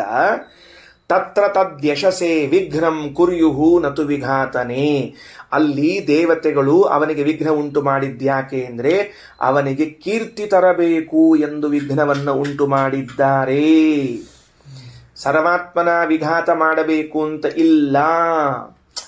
ನೀವೊಂದು ಏನೋ ಒಂದು ರೂಪ ಮಾಡಿ ಹಾಸಿಬಿಡೋದು, ಇದು ನಿಮ್ಮದೊಂದು ಕಾರಬಾರಿದು. ತಡಿಯಪ್ಪ, ಪೂರ್ಣ ಹೇಳ್ತೀನಿ ಕೇಳೋ. ಹಾಗಿದ್ರೆ ದೇವತೆಗಳು ಎಲ್ಲಿ ವಿಘ್ನವನ್ನು ಉಂಟು ಮಾಡಿ ವಿಘ್ನದಲ್ಲಿ ತಾವು ಫೇಲ್ ಆಗ್ತಾರೋ ಅಂದ್ರೆ ಅದು ವಿಫಲವಾಗಿಬಿಡ್ತದೆ ವಿಘ್ನ. ಇದೊಂದು ಸೂತ್ರ. ಏನ್ ಸೂತ್ರ? ಎಲ್ಲಿ ವಿಘ್ನ ಬಂದು ತಪಸ್ಸು ನಿಂತೋಗಿದೆಯೋ ಅದು ಒಂದು, ಎಲ್ಲಿ ವಿಘ್ನ ಬಂದು ತಪಸ್ಸು ನಿಲ್ಲಿಲ್ವೋ ಅದು ಒಂದು. ಎರಡನ್ನೂ ಗಮನಿಸಬೇಕು. ತತ್ರ ತದ್ಯಶಸೆ ವಿಘ್ನಂ ಕುರ್ಯುಹು ನತು ವಿಘಾತನೆ. ದೇವತೆಗಳು ವಿಘ್ನವನ್ನು ತಂದೊಡ್ಡಿದ್ರು, ಆ ವಿಘ್ನಗಳೆಲ್ಲ ಏನು ಪ್ರಯೋಜನ ಬರಲಿಲ್ಲ, ಅದು ವಿಫಲವಾದವು ಅಂತನ್ನುವುದಾದರೆ ಅದರ ಮೂಲ ಉದ್ದೇಶ ಏನು ಅಂದರೆ ದೇವತೆಗಳು ಅವನಿಗೆ ಕೀರ್ತಿ ಕೊಡಬೇಕು ಅನ್ನೋ ಉದ್ದೇಶದಿಂದ ಮಾಡ್ಲಿಕ್ಕತ್ತಾರ. ಎರಡನೇದ್ದು, ಎಲ್ಲಿ ವಿಘ್ನ ತಂದು ಅವ ತಪಸ್ಸು ಬಿಟ್ಟು ಎದ್ದು ಓಡಿ ಹೋಗ್ಬಿಟ್ಟ ಮನೆಗೆ ಅಂತಂದ್ರೆ ಖಂಡನಾಯೈವ ಕೇವಲಂ, ಅವರನ್ನ ಹಾಳು ಮಾಡಬೇಕು ಅಂತ ಉದ್ದೇಶದ. ಹಿಂಗ್ಯಾಕೆ ಹೇಳ್ಬೇಕಾಚಾರ? ಕೆಲವೊಂದ್ಸಲ ಪ್ರಯೋಗ ಮಾಡಿರ್ತಾರ ಪಾಸ್ ಆಗಿರ್ತಾರೆ, ಕೆಲವೊಂದ್ಸಲ ಪ್ರಯೋಗ ಮಾಡಿರ್ತಾರ ಫೇಲ್ ಆಗಿರ್ತಾರೆ ಅಂತ ಯಾಕೆ ಅನ್ಬಾರ್ದು? ಈಗ ಕೆಲವ್ರು ಅಡಿಗೆ ಯಾವಾಗ್ಲೂ ಚಲೋ ಮಾಡ್ತಾರಂತ ಇದ್ರಂಗಿಲ್ರಿ. ಎಲ್ಲ ಅಡಿಗೆ ಚಲೋ ಆಗಿರುತ್ತೆ ಯಾವಾಗ್ಲೂ ಅಂತ ಇಲ್ಲ. ಇವಂಗ್ ಭಾಳ ಹಸಿವೆ ಆಗಿತ್ತು ಅಂದ್ರೆ ಅಬದ್ಧ ಆದ ಅಡಿಗೆನೂ ಸಾಯ್ಬಿಟ್ಟಿರ್ತದ. ಇವಂಗ್ ಹಸಿವಿನೇ ಆಗಿತ್ತಿಲ್ಲ ಅಂದ್ರೆ ಚಲೋ ಆದ ಅಡಿಗೆ ಸಹಿತ ಮುಳ್ಳು ಅನಿಸ್ತಿರ್ತದ. ಹಿಂಗದಲ್ಲ ಮತ್ತೆ ಹಂಗ ಅಂತಂದ್ರೆ ಅದಕ್ಕೆ ಶ್ರೀಮದಾಚಾರ್ಯ ಅಂತಾರ, ಅಯ್ಯೋ ಮಹಾರಾಯ, ಮೊದಲನೇ ಇದ್ದು ಸತ್ಯಕಾಮಾಹ ಯಥೋ ದೇವಾಹ. ನೆನಪಿಟ್ಟುಕೊಂಡ್ರು, ಅಪರೋಕ್ಷ ಜ್ಞಾನಿಗಳು ದೇವತೆಗಳೆಲ್ಲರೂ ಅಪರೋಕ್ಷ ಜ್ಞಾನಿಗಳು. ಅವರ ಸಂಕಲ್ಪ ಮಾಡಿದರೆ ಆಗಲೇಬೇಕು. ಅವ್ರು ಸಂಕಲ್ಪ ಮಾಡಿದ್ರೆ ಆಗಲೇಬೇಕು ಅಲ್ರಿ.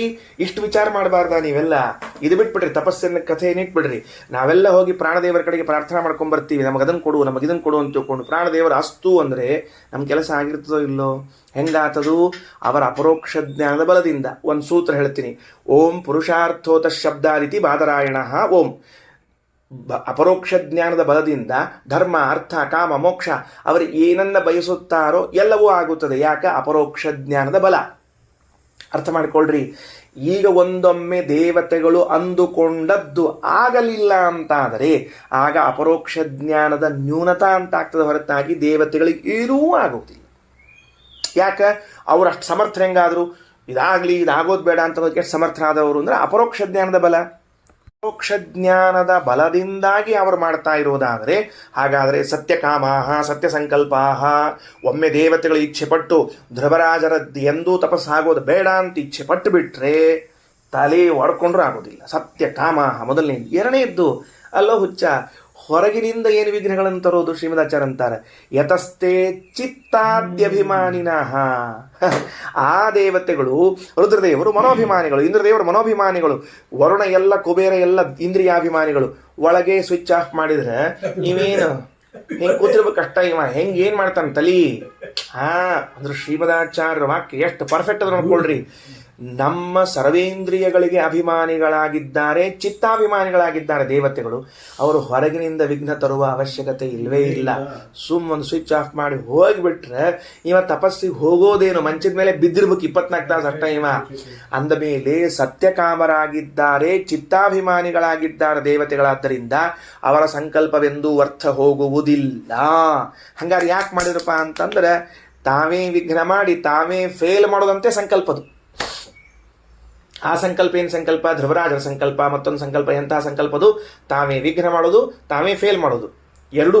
ಎರಡೂ ಯಾಕೆ ಹಂಗೆ ಮಾಡ್ತಾರ ಅಂತಂದ್ರೆ ಧ್ರುವರಾಜರ ಕೀರ್ತಿ ಆಹಾ ಆಹಾ ಅನ್ನುವಂತೆ. ಮತ್ತೆ ಎಲ್ಲಿ ವಿಶ್ವಾಮಿತ್ರರಿಗೆ ಹೋತು, ಒಂದ್ಸಲ ಹೋತು, 2 ಸಲ ಹೋತು, ಆವಾಗ ಅವರಿಗೆ ಆ ಪುಣ್ಯ ದಕ್ಕಬಾರದು ಅಂತದ, ಅದಕ್ಕೆ ಹೋತು ಅಂತ ಅರ್ಥ. ಆದ್ದರಿಂದ ಈಗ ತಿಳ್ಕೊ, ಹಿಂಗ ಬೇರೆ ಕಡೆಗೆ ನಮಗೆ ಕಂಡದ ದೇವತೆಗಳು ವಿಘ್ನ ಮಾಡಿ ಫೇಲ್ ಆಗಿ ಅಥವಾ ಪಾಸ್ ಆಗಿದ್ದೆಲ್ಲ ಕಂಡದ. ಆದರೆ ಒಬ್ಬ ಮುಕ್ತಿಯೋಗ್ಯನಾದ ಜೀವ ತಾನು ಅಪರೋಕ್ಷ ಜ್ಞಾನ ಮಾಡಿಕೊಂಡು ಮೋಕ್ಷವನ್ನು ಪಡಿಬೇಕು ಅಂತ ಹೊರಟಾಗ ಯಾವುದೇ ಕಾರಣಕ್ಕೂ ದೇವತೆಗಳು ವಿಘ್ನ ಮಾಡುವುದಿಲ್ಲ ಅಂತನ್ನುವಂತಹ ಸ್ಟೇಟ್ಮೆಂಟ್ ಬೃಹದಾರಣ್ಯಕ ಪರಿಷತ್ ಕೊಡ್ತದೆ. ಚಾನ್ಸ್ ಇಲ್ಲ, ಇಲ್ಲಿ ಚಾನ್ಸ್ ಇಲ್ಲ, ತಿಳ್ಕೊಂಡ್ಬಿಟ್ಟೇನು. ತಸ್ಯ ನ ದೇವಾಶ್ಚನ ಭೂತ್ಯ ಈಶತೆ. ಅದಂಗ್ರಿ ಆಚಾರ ಹಂಗೆ ನೀವು ಸ್ಟೇಟ್ಮೆಂಟ್ ಕೊಟ್ರಿ ಅಂದ್ರೆ ಆತ್ಮ ಹಿ ಏಷಾಂ ಸ ಭವತಿ. ಸ್ವಲ್ಪ ಪ್ರಿಂಟ್ ತಪ್ಪಾಗ್ಯದ, ನಾ ಹೇಳ್ದಂಗೆ ವಾಕ್ಯ ಬರ್ಕೊಳ್ರಿ. ಆತ್ಮ ಹೇಷಂ ಸಮಭವತ್ಯಥ ಅಂತ ಆಗ್ಬಿಟ್ಟದದು. ಹಂಗೆ ವಾಕ್ಯ ಅಲ್ಲದು, ಯಾರ ಪುಸ್ತಕದಾಗ ಹಂಗಾಗಿದೆ ಅವ್ರದ್ದು. ಆತ್ಮ ಹೇಷಾಂ ಸ ಭವತಿ ಇಷ್ಟು ಪ್ರಿಂಟ್ ಆಗ್ಬೇಕದು, ಅಷ್ಟು ಬರ್ಕೊಳ್ರಿ. ಆದಮೇಲೆ ಹೇಷಂ ಅದ, ಅದನ್ನು ಹೇಷಾಂ ದೀರ್ಘ ಮಾಡ್ಕೊಳ್ರಿ. ಸಮಭವದ ಅಲ್ಲ, ಸ ಬಿಡಿಸ್ರಿ, ಸ ಭವತಿ ಅಂತ. ಯಾಕೆ ಈಗ ವಾಕ್ಯ ಸರಿ ಮಾಡ್ಕೊಂಡ್ವಿ? ಅರ್ಥ ಏನು? ಯಾಕೆ ದೇವತೆಗಳು ಅವರಿಗೆ ವಿಘ್ನ ಮಾಡುವುದಿಲ್ಲ ಗೊತ್ತಾ? ಎಷ್ಟು ಚಂದದ ನೋಡ್ರಿ, ಎಷ್ಟು ಚಂದದ. ಯಾಕೆ ವಿಘ್ನ ಮಾಡುವುದಿಲ್ಲ ಗೊತ್ತಾ? ನಮ್ಮ ಸ್ವಾಮಿಯಾಗಿರುವಂತಹ ಪರಮಾತ್ಮನನ್ನ ಕಾಣ್ಲಿಕ್ಕೆ ಹೊರಟಿದ್ದಾನೆ ಇವನೇನೋ ಬೇರೆದನ್ನು ಮಾಡ್ಲಿಕ್ಕೆ ಹೊರಟಿಲ್ಲ. ಈತ ನಮ್ಮ ಸ್ವಾಮಿ. ನಾವು ಹೆಂಗೆ ಅಪರೋಕ್ಷ ಮಾಡಿಕೊಂಡ ಆ ಭಗವಂತನ ಕಂಡು ಉದ್ಧಾರ ಆಗಿದ್ದೇವೋ ಹಂಗೆ ಇವನೂ ಸಹಿತೇಕ ಆ ಭಗವಂತನ ಕಾಣ್ಲಿಕ್ಕೆ ಹೊಂಟಾನಂದ್ಮೇಲೆ ನಾವು ಯಾಕೆ ವಿಘ್ನ ಮಾಡಬೇಕು? ಆತ್ಮ ಏಷಾಂ ಸಭವತಿ. ಸಹ ಆತ್ಮ, ಆ ಪರಮಾತ್ಮ ಇವರೆಲ್ಲರಿಗೂ ಸ್ವಾಮಿ ಆಗ್ಯಾನ. ಈ ಎಲ್ಲ ದೇವತೆಗಳಿಗೆ ಸ್ವಾಮಿಯಾದದ್ದರಿಂದ ಆ ದೇವತೆಗಳಂತಾರ ನಮ್ಮ ಸ್ವಾಮಿಯನ್ನು ಕಾಣ್ಲಿಕ್ಕೆ ಹೊಂಟಾನ, ಹಂಗಾರೆ ನಾವು ಯಾವ ವಿಘ್ನವನ್ನು ಮಾಡುವುದು ಬೇಡ ಅಂತ ಹೇಳಿ ನಮ್ಮ ಸಾಧನೆಯನ್ನು ನಿರ್ವಿಘ್ನಗೊಳಿಸ್ತಾರೆ. ನಮೋಸ್ತು ತಾತ್ವಿಕಾ ದೇವಾ ವಿಷ್ಣುಭಕ್ತಿ ಪರಾಯಣಾ ಧರ್ಮ ಮಾರ್ಗೇ ಪ್ರೇರಯಂತು ಭವಂತಃ ಸರ್ವ ಏವ ಹಿ. ಇದು ಅದ್ಭುತವಾದ ಮಾತು, ಅದ್ಭುತವಾದ ಮಾತು. ಶ್ರೀಕೃಷ್ಣಾರ್ಪಣಮಸ್ತು.